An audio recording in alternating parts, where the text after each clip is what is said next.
yang mempunyai sifat kuat lebih banyak itu dihukumi darah kuat, dan darah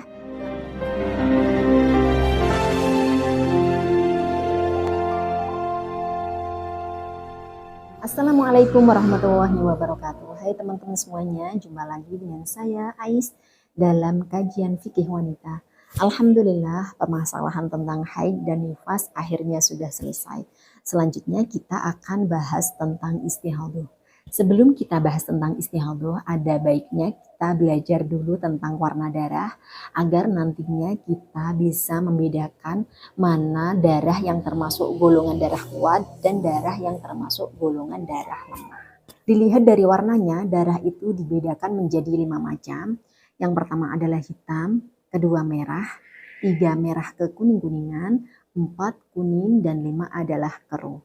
Agar lebih mudah untuk memahaminya, kita kasih poin ya. Hitam poinnya adalah 5, merah 4, merah ke kuning-kuningan 3, kuning 2, dan keruh adalah 1.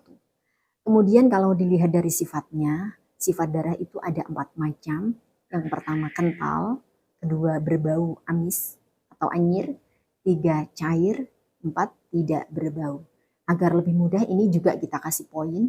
Kental poinnya adalah 1, berbau amis 1, cair 0, tidak berbau juga 0. Untuk membedakan mana yang termasuk darah kuat dan darah lemah itu ada 3 cara.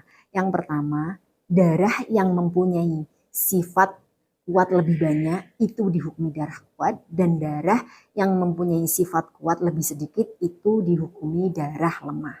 Contohnya yang pertama, darah hitam, kental dan berbau dibanding darah merah, kental dan berbau.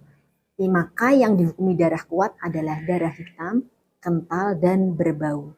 Sedangkan darah merah, kental dan berbau ini dihukumi darah lemah karena yang pertama itu mempunyai sifat kuat lebih banyak dibanding darah yang kedua.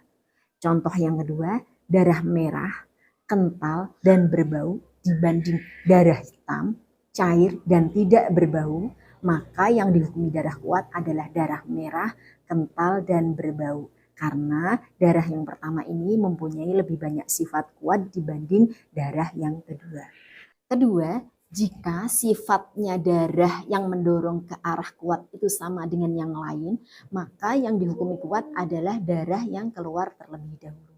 Contohnya, darah merah, kental dan berbau dibanding darah hitam, kental dan tidak berbau, maka yang dihukumi darah kuat adalah darah merah, kental dan berbau, meskipun ini sifatnya yang mendorong ke arah kuat itu sama, karena darah merah, kental dan berbau ini keluar terlebih dahulu.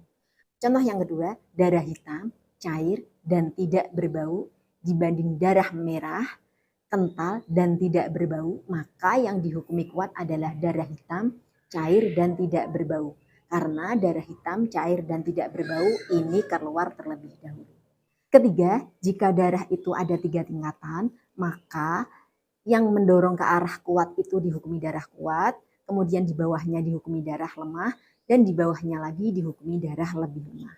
Contohnya, darah hitam, kental dan berbau, kemudian darah kedua merah, kental dan tidak berbau, kemudian ketiga darah kuning, cair dan tidak berbau. Maka darah yang pertama tadi dihukumi darah kuat, kemudian darah kedua dihukumi darah lemah, dan darah ketiga dihukumi darah lebih lemah. Wallahu a'lam.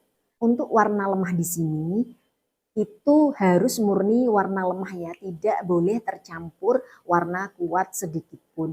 Jika warna lemah ini kecampur warna kuat, maka masuk golongan darah kuat. Contohnya warna kuning ada titiknya atau garisnya hitam, itu berarti masuk golongan warna hitam. Atau darah kuning ada garisnya warna merah, itu berarti masuk golongan warna merah. Demikian tadi ya teman-teman, cara untuk menentukan mana darah yang termasuk golongan darah kuat dan mana yang termasuk golongan darah lemah. Meskipun demikian, kita tidak diwajibkan secara detail untuk meneliti darah ini. Jika memang kita tidak bisa membedakan warna darah tersebut, maka tidak masalah, kita tetap dimakfu. Wallahu a'lam.